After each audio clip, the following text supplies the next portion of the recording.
Ladies and gentlemen, please welcome Ivanka Trump.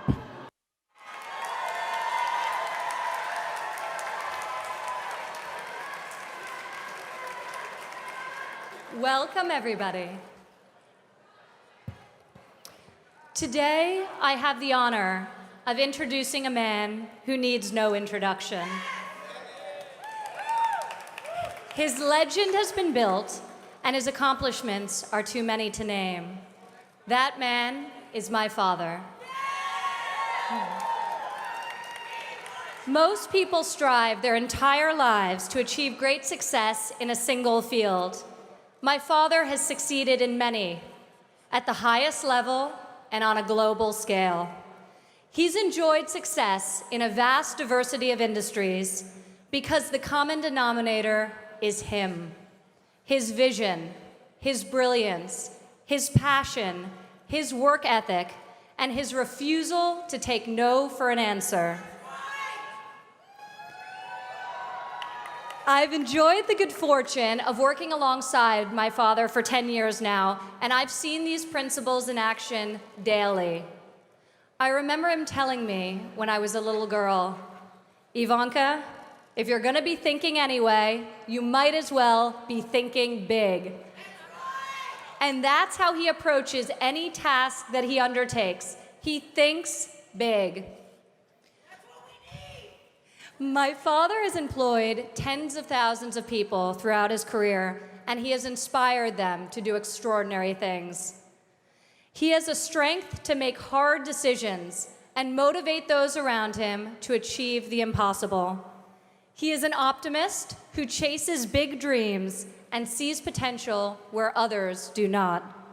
He leads by example and will outwork anyone in any room. My father is the opposite of politically correct. He says what he means, and he means what he says.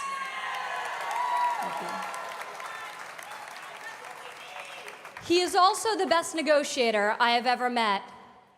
Countless times I've stood by his side and watched him make deals that seemed impossible to get done. He has the discernment to understand what the other party needs and then to get exactly what he wants. My father knows how to be a fierce opponent, but also how to be a very loyal friend.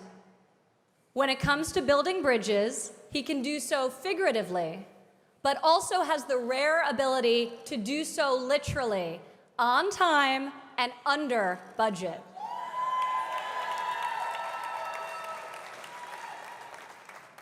Throughout his career, my father has been repeatedly called upon by local and federal government to step in and save long-stalled, grossly over-budget public projects.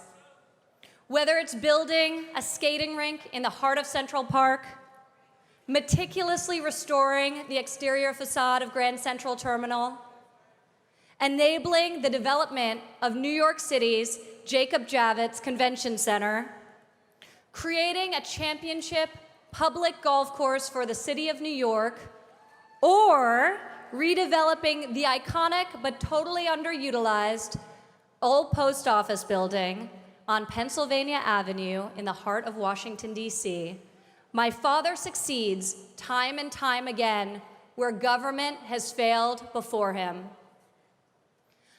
I consider myself fortunate to have learned from the best, both as an entrepreneur and as a parent. My father is a man who is deeply grounded in tradition. He raised my siblings and me to work hard and to strive for excellence in all that we do. He taught us that we have a responsibility to make a positive contribution to society. Here today, my father is again leading me by example. My generation finds itself at a crossroads. Our leadership has been mired in bureaucracy of its own creation. If we don't adapt politically and economically, our country will be left behind. To address the many challenges we face, we don't need talk. We need action. We need execution. We need someone who is bold and independent, with a proven track record of successfully creating and building large and complex and complicated organizations, and in the process, enabling many, many Americans to better their lives. I can tell you that there is no better person than my father to have in your corner when you're facing tough opponents or making hard decisions. He is battle-tested. He is a dreamer, but perhaps more importantly, he is a doer. Ladies and gentlemen, it is my pleasure to introduce to you today a man who I have loved and respected my entire life, my father, Donald J. Trump. That is some group of people, thousands. So nice. Thank you very much. That's really nice. Thank you. It's great to be at Trump Tower. It's great to be in a wonderful city, New York. And it's an honor to have everybody here. This is beyond anybody's expectations. There's been no crowd like this. And I can tell you, some of the candidates, they went in, they didn't know the air conditioner didn't work. They sweated like dogs. They didn't know the room was too big because they didn't have anybody there. How are they going to beat ISIS? I don't think it's going to happen. Our country is in serious trouble. We don't have victories anymore. We used to have victories, but we don't have them. When was the last time anybody saw us beating, let's say, China in a trade deal? They kill us. I beat China all the time. All the time. When did we beat Japan at anything? They send their cars over by the millions. And what do? When was the last time you saw a Chevrolet in Tokyo? It doesn't exist, folks. They beat us all the time. When do we beat Mexico at the border? They're laughing at us, at our stupidity. And now they're beating us economically. They are not our friend, believe me. But they're killing us economically. The U.S. has become a dumping ground for everybody else's problems. Thank you. It's true. And these are the best and the finest. When Mexico sends its people, they're not sending their best. They're not sending you. They're not sending you. They're sending people that have lots of problems, and they're bringing those problems with us. They're bringing drugs, they're bringing crime, they're rapists, and some, I assume, are good people. But I speak to border guards, and they tell us what we're getting. And it only makes common sense. It only makes common sense. They're sending us not the right people. It's coming from more than Mexico. It's coming from all over South and Latin America, and it's coming probably from the Middle East. But we don't know, because we have no protection, and we have no competence. We don't know what's happening. And it's got to stop, and it's got to stop fast. Islamic terrorism is eating up large portions of the Middle East. They become rich. I'm in competition with them. They just built a hotel in Syria. Can you believe this? They built a hotel. When I have to build a hotel, I pay interest. They don't have to pay interest because they took the oil that when we left Iraq, I said we should have taken. So now ISIS has the oil. And what they don't have, Iran has.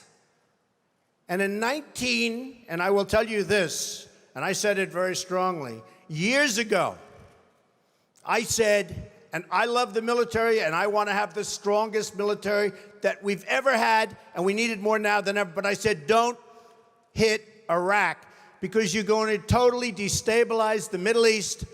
Iran is going to take over the Middle East. Iran and somebody else will get the oil. And it turned out that Iran is now taking over Iraq. Think of it. Iran is taking over Iraq. And they're taking it over big league. We spent $2 trillion in Iraq. $2 trillion. We lost thousands of lives, thousands in Iraq. We have wounded soldiers who I love. I love. They're great. All over the place. Thousands and thousands of wounded soldiers. And we have nothing.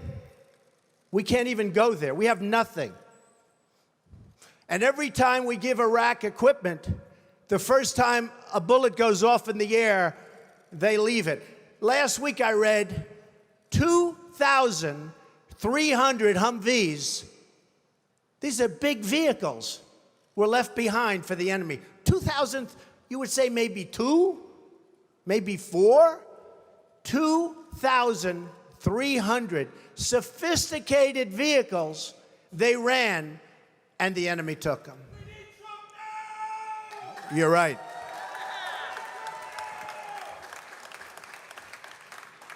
Last quarter, it was just announced, our gross domestic product, a sign of strength, right? But not for us. It was below zero. Who ever heard of this? It's never below zero. Our labor participation rate was the worst since 1978. But think of it, GDP below zero. Horrible labor participation rate. And our real unemployment is anywhere from 18 to 20%. Don't believe the 5.6. Don't believe it. That's right, a lot of people up there can't get jobs. They can't get jobs because there are no jobs. Because China has our jobs and Mexico has our jobs. They all have our jobs. But the real number is anywhere from 18 to 19 and maybe even 21%. And nobody talks about it because it's a statistic that's full of nonsense.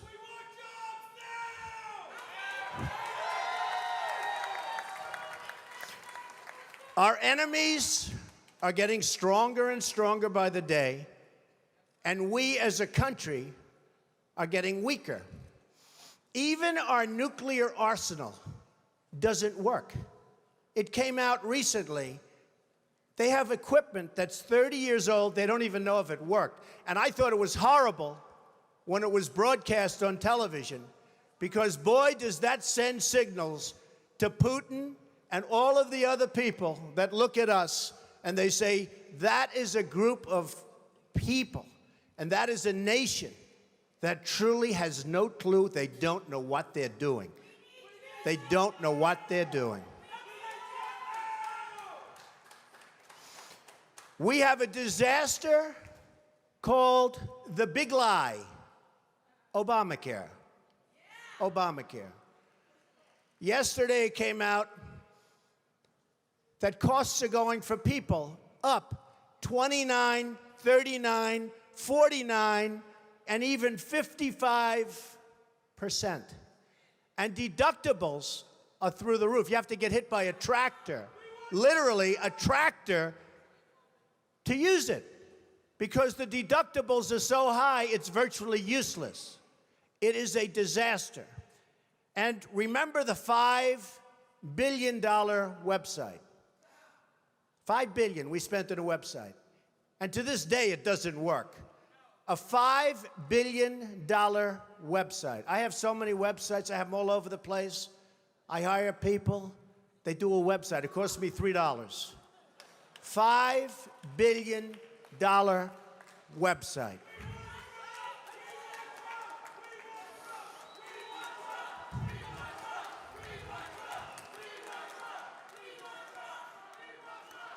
Well, you need somebody because politicians are all talk, no action. Nothing's going to get done. They will not bring us, believe me, to the promised land. They will not. As an example, I've been on the circuit making speeches, and I hear my fellow Republicans, and they're wonderful people. I like them. They all want me to support them. They don't know how to bring it about. They come up to my office. I'm meeting with 3 of them in the next week, and they don't know. Are you running? Are you not running? Could we have your support? What do we do? How do we do it? I like them. And I hear their speeches. And they don't talk jobs, and they don't talk China. When was the last time you heard China's killing us? They're devaluing their currency to a level that you wouldn't believe. It makes it impossible for our companies to compete. Impossible. They're killing us. But you don't hear that from anybody else. You don't hear it from anybody else. And I watch the speeches. Thank you. I watch the speeches of these people, and they say, the sun will rise, the moon will set, all sorts of wonderful things will happen. And people are saying, what's going on? I just want a job. Just get me a job. I don't need the rhetoric. I want a job.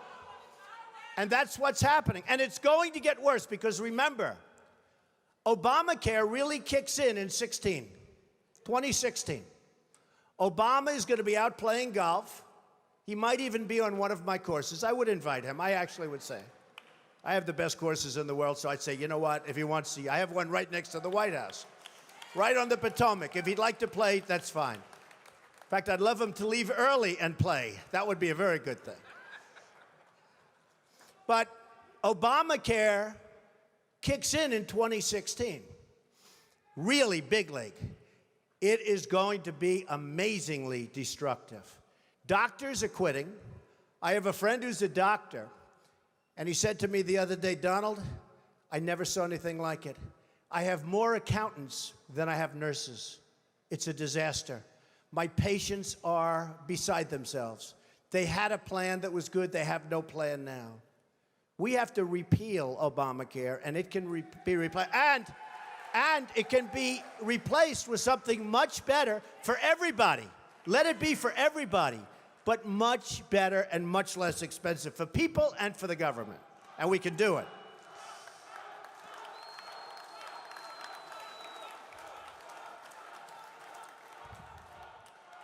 So, I've watched the politicians.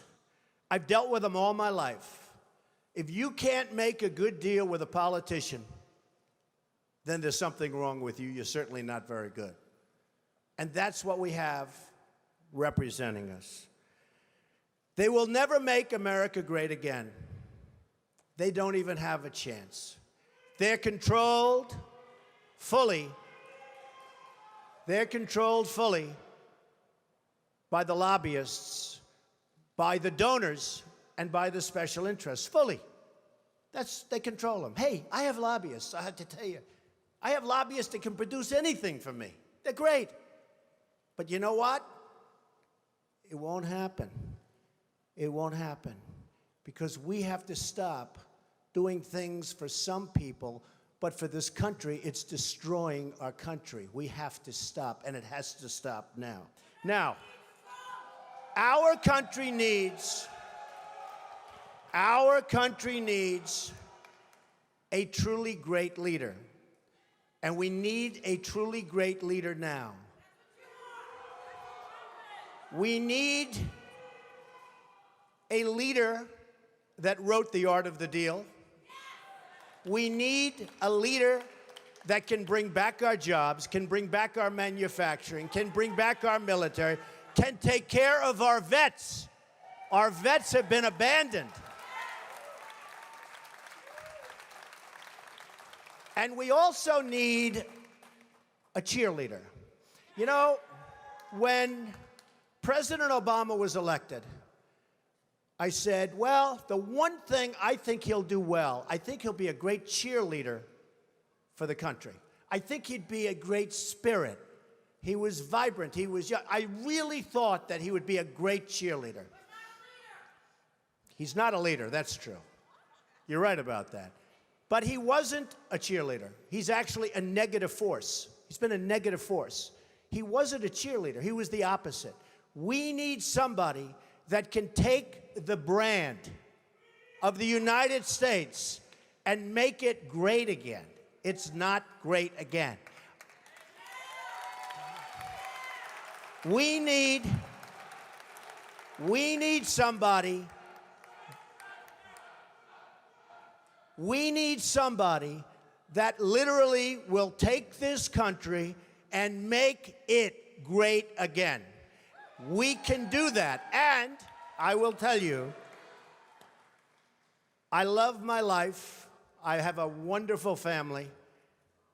They're saying, Dad, you're going to do something that's going to be so tough. You know, all of my life I've heard that a truly successful person, a really, really successful person, and even modestly successful, cannot run for public office. Just can't happen. And yet that's the kind of mindset that you need to make this country great again. So, ladies and gentlemen, I am officially running for President of the United States, and we are going to make our country great again.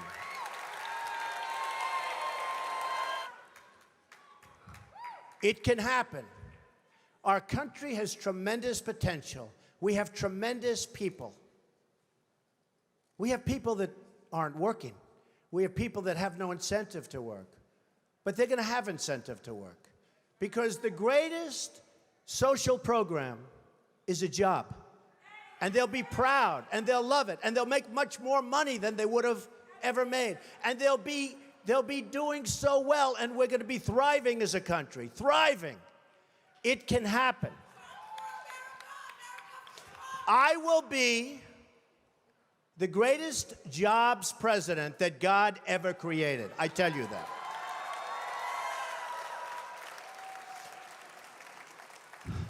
I'll bring back our jobs from China, from Mexico, from Japan, from so many places. I'll bring back our jobs, and I'll bring back our money. Right now, think of this. We owe China $1.3 trillion. We owe Japan more than that. So they come in, they take our jobs, they take our money, and then they loan us back the money, and we pay them in interest. And then the dollar goes up, so their deal's even better. How stupid are our leaders? How stupid are these politicians to allow this to happen? How stupid are they?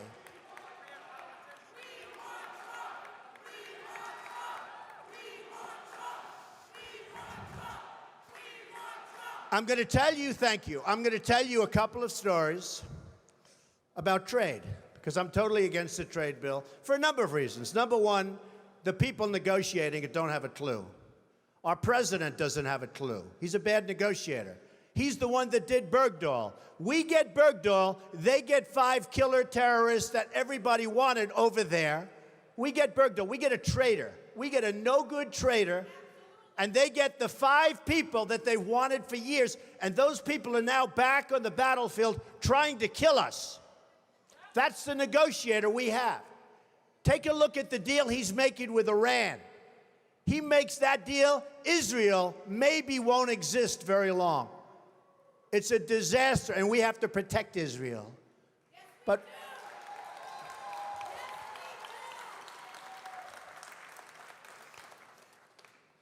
so we need people. I'm a free trader.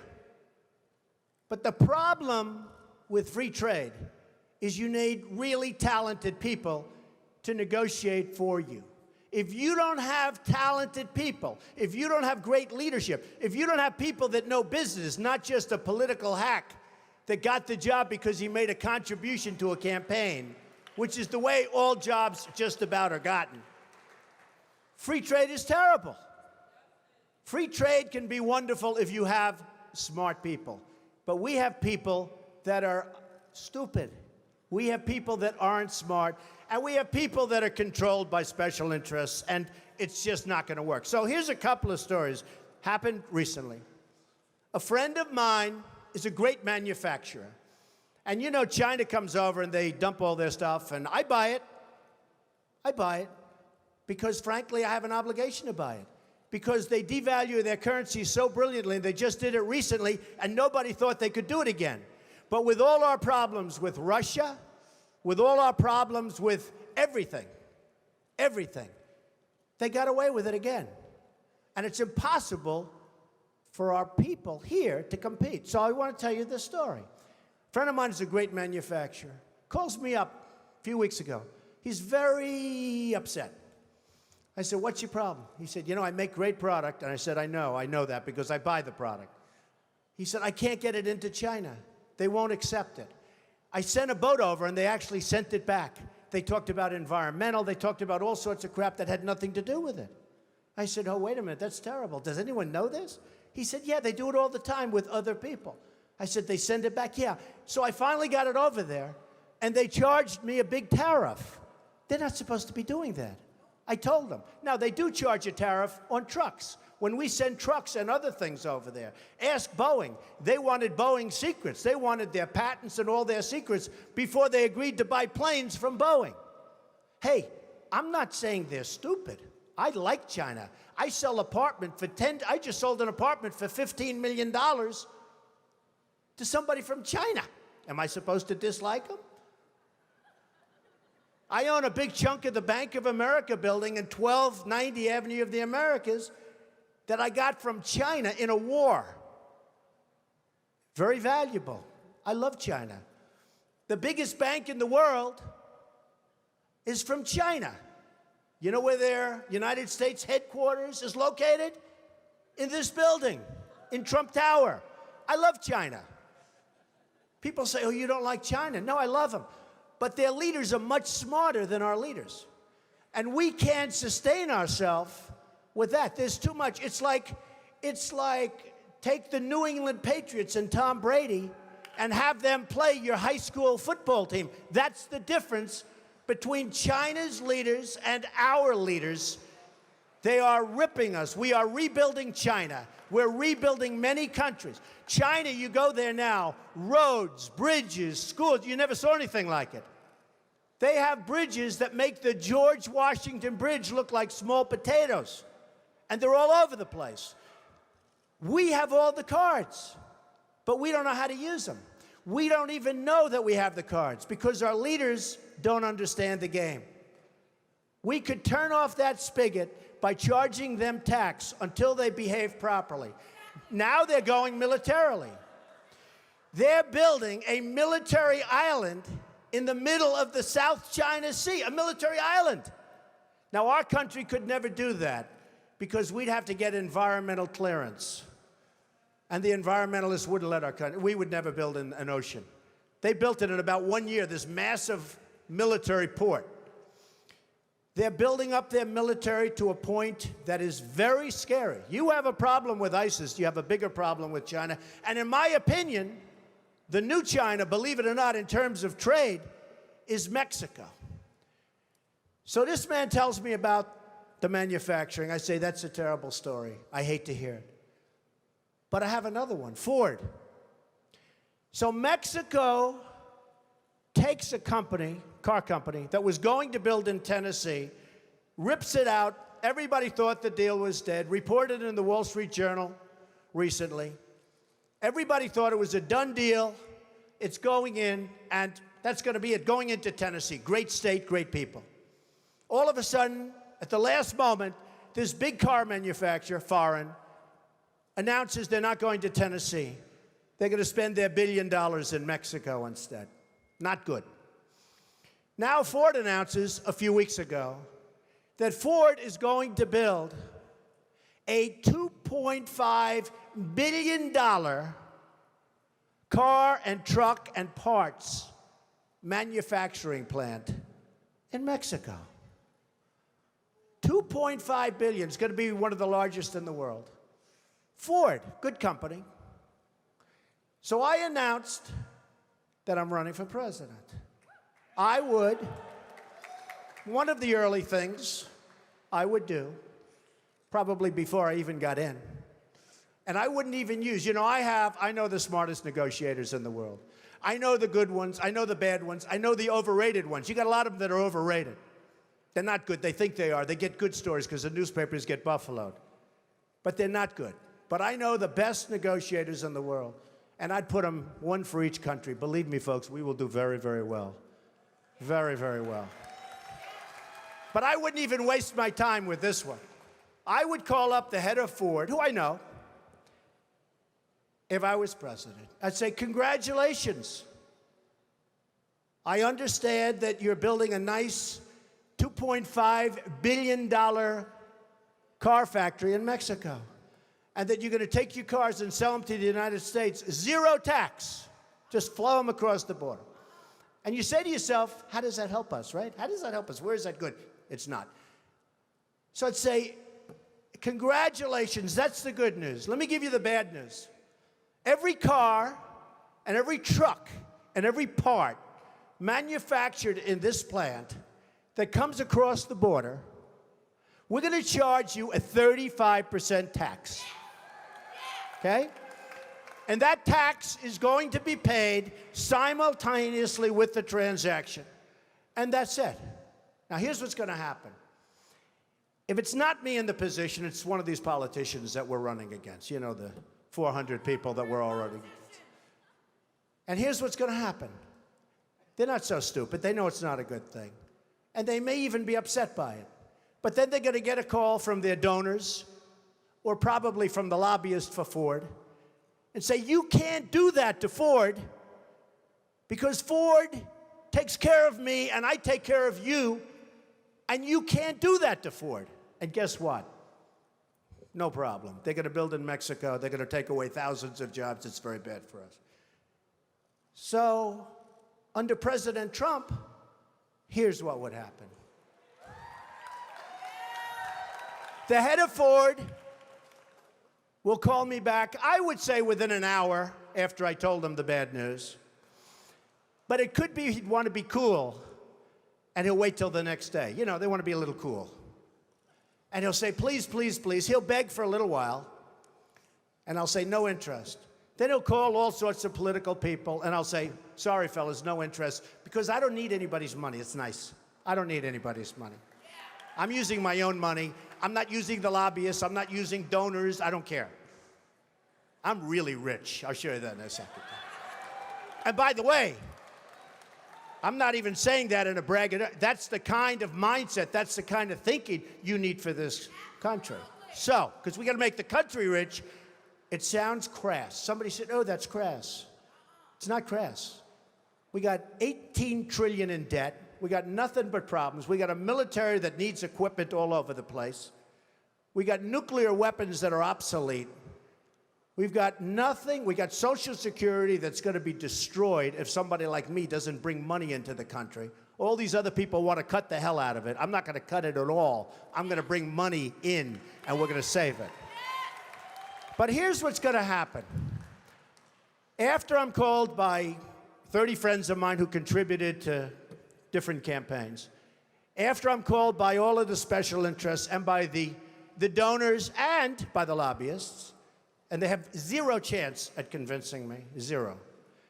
I'll get a call the next day from the head of Ford. He'll say, please reconsider. I'll say no. He'll say, Mr. President, we've decided to move the plant back to the United States. We're not going to build it in Mexico. That's it. They have no choice. They have no choice. There are hundreds of things like that. I'll give you another example. Saudi Arabia. They make $1 billion a day. $1 billion a day. I love the Saudis. Many are in this building. They make $1 billion a day. Whenever they have problems, we send over the ships. We're going to protect. What are we doing? They got nothing but money. If the right person asked them, they pay a fortune. They wouldn't be there except for us. And believe me, you look at the border with Yemen. You remember Obama a year ago. Yemen was a great victory. 2 weeks later, the place was blown up. Everybody got, and they kept our equipment. They always keep our equipment. We just said used equipment, right? They always keep our equipment. We ought to send some real junk, because frankly, we ought to send our surplus. We're always losing this gorgeous brand new stuff. But look at that border with Saudi Arabia.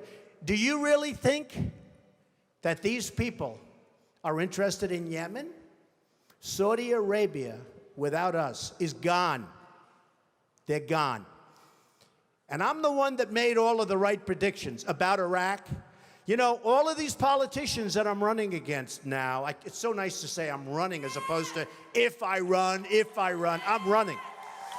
But all of these politicians that I'm running against now, they're trying to disassociate. I mean, you looked at Bush, it took him 5 days to answer the question on Iraq. He couldn't answer the question, he didn't know. I said, is he intelligent? Then I looked at Rubio.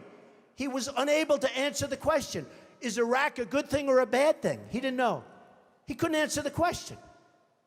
How are these people going to lead us? How are we going to go back and make it great again? We can't. They don't have a clue. They can't lead us.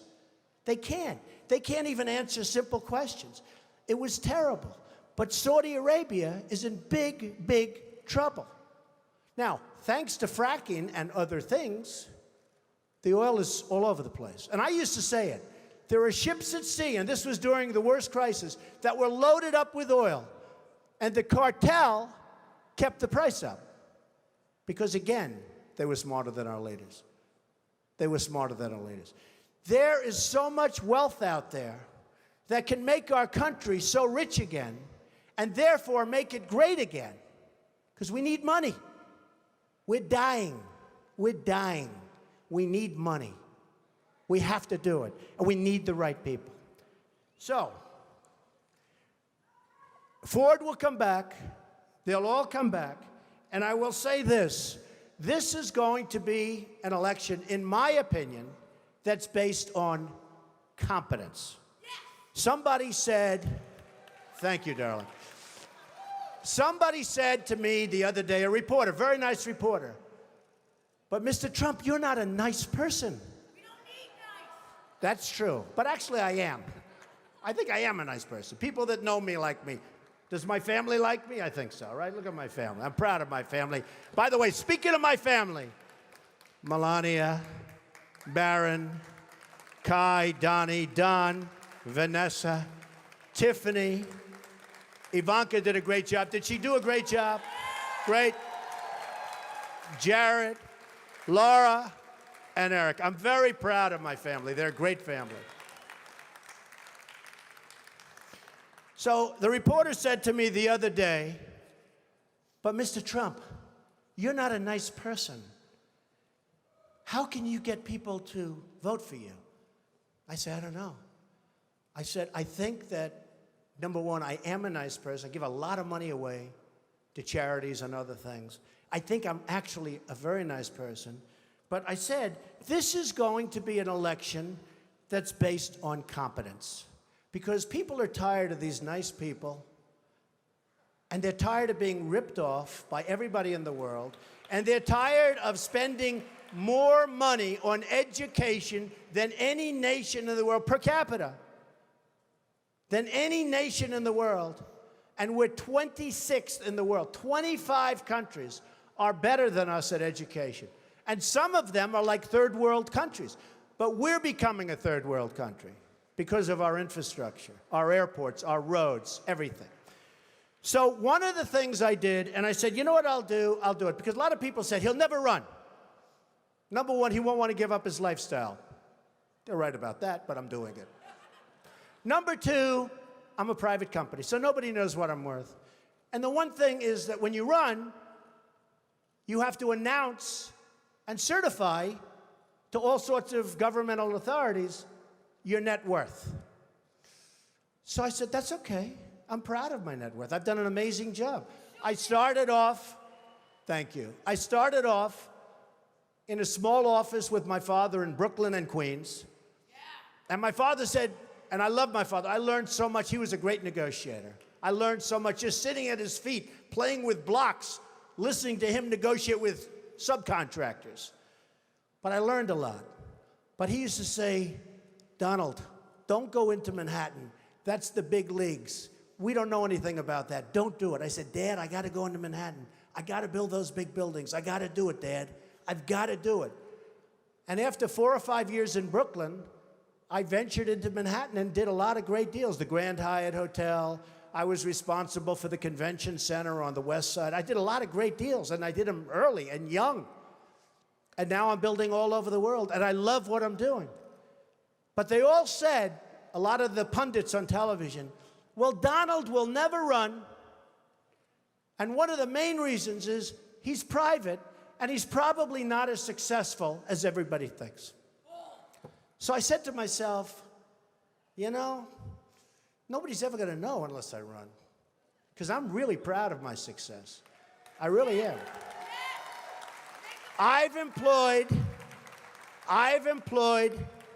tens of thousands of people over my lifetime. That means medical, that means education, that means everything. So a large accounting firm and my accountants have been working for months because it's big and complex, and they've put together a statement, a financial statement. This is a summary, but everything will be filed eventually with the government, and we don't need extensions or anything. We'll be filing it right on time. We don't need anything. And it was even reported incorrectly yesterday because they said he had assets of $9 billion.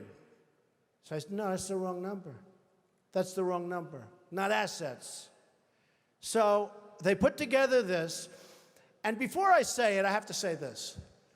I made it the old-fashioned way. It's real estate. You know, it's real estate. It's labor, and it's unions good and some bad, and lots of people that aren't in unions, and it's all over the place, and building all over the world.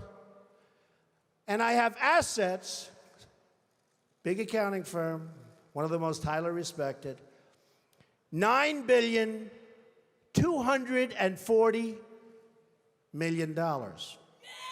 And I have liabilities of about 500. That's long-term debt, very low interest rates. In fact, one of the big banks came to me and said, Donald, you don't have enough borrowings. Could we loan you $4 billion? I said, I don't need it. I don't want it. And I've been there. I don't want it. But in 2 seconds, they'd give me whatever I wanted. So I have a total net worth, and now with the increase, it'll be well over $10 billion. But here, a total net worth of $8 billion. Net worth, not assets, not liability, a net worth. After all debt, after all expenses, the greatest assets, Trump Tower, 1290 Avenue of the Americas, Bank of America building in San Francisco, 40 Wall Street, sometimes referred to as the Trump building, right opposite the New York City. Many other places, all over the world. So the total is $8,737,540,000. Now, I'm not doing that to brag, because you know what? I don't have to brag. I don't have to, believe it or not. I'm doing that to say that that's the kind of thinking our country needs. We need that thinking. We have the opposite thinking. We have losers. We have losers. We have people that don't have it. We have people that are morally corrupt. We have people that are selling this country down the drain. So I put together the statement, and the only reason I'm telling you about it today is because we really do have to get going. Because if we have another 3 or 4 years, you know, we're at 18 trillion now. We're soon going to be at 20 trillion. According to the economists, who I'm not big believers in, but nevertheless, this is what they're saying, that 24 trillion, we're very close. That's the point of no return. $24 trillion. We will be there soon. That's when we become Greece. That's when we become a country that's unsalvageable. And we're going to be there very soon. We're going to be there very soon. Make America strong! So, just to sum up, I would do various things very quickly. I would repeal and replace the big lie Obamacare. I would build a great wall, and nobody builds walls better than me, believe me. And I'll build them very inexpensively. I will build a great, great wall on our southern border, and I will have Mexico pay for that wall. Mark my words. Nobody would be tougher on ISIS than Donald Trump. Nobody. I will find within our military, I will find the General Patton, or I will find General MacArthur. I will find the right guy. I will find the guy that's going to take that military and make it really work. Nobody will be pushing us around. I will stop Iran from getting nuclear weapons, and we won't be using a man like Secretary Kerry that has absolutely no concept of negotiation, who's making a horrible and laughable deal, who's just being tapped along as they make weapons right now, and then goes into a bicycle race at 72 years old and falls and breaks his leg. I won't be doing that. And I promise I will never be in a bicycle race. That I can tell you. I will immediately terminate President Obama's illegal executive order on immigration. Immediately. Fully support and back up the Second Amendment. Now, it's very interesting. Today I heard it. Through stupidity, in a very, very hardcore prison, interestingly named Clinton, two vicious murderers, two vicious people escaped, and nobody knows where they are. And a woman was on television this morning, and she said, "You know, Mr. Trump," and she was telling other people, and I actually called her, but she said, "You know, Mr. Trump, I always was against guns. I didn't want guns.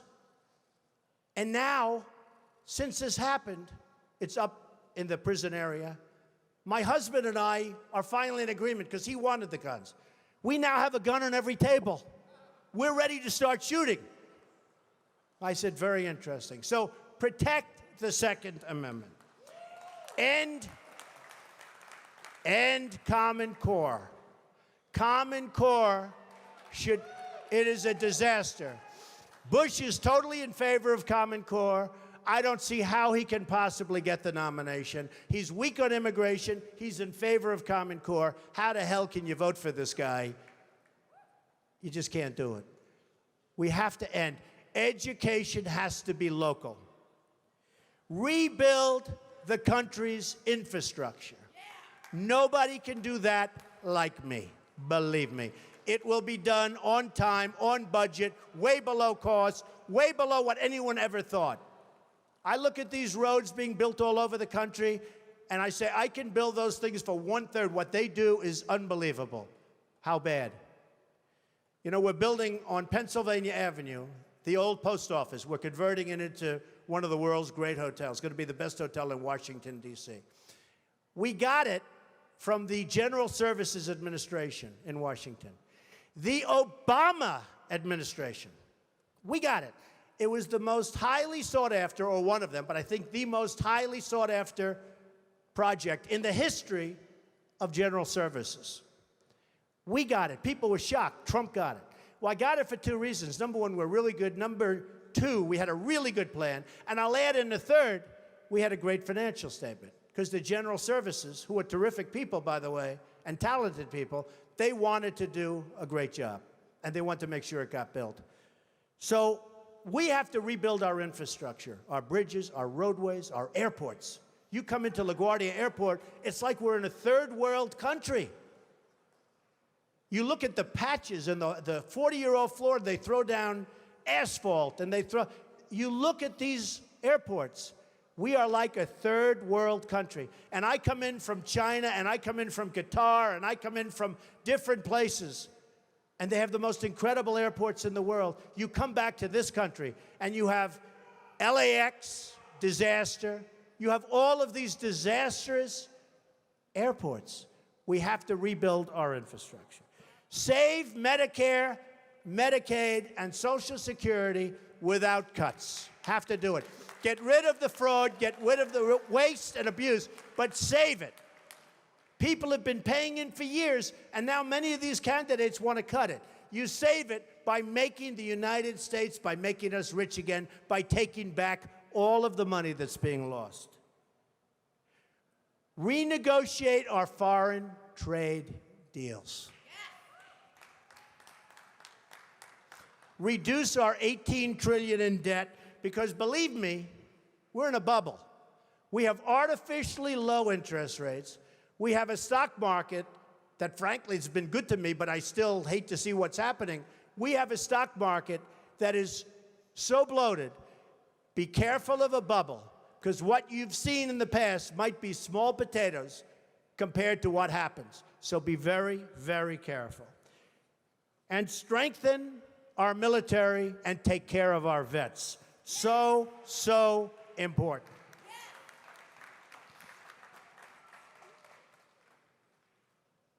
Sadly, the American dream is dead. Bring it back. But if I get elected president, I will bring it back bigger and better and stronger than ever before, and we will make America great again. Thank you. Thank you very much.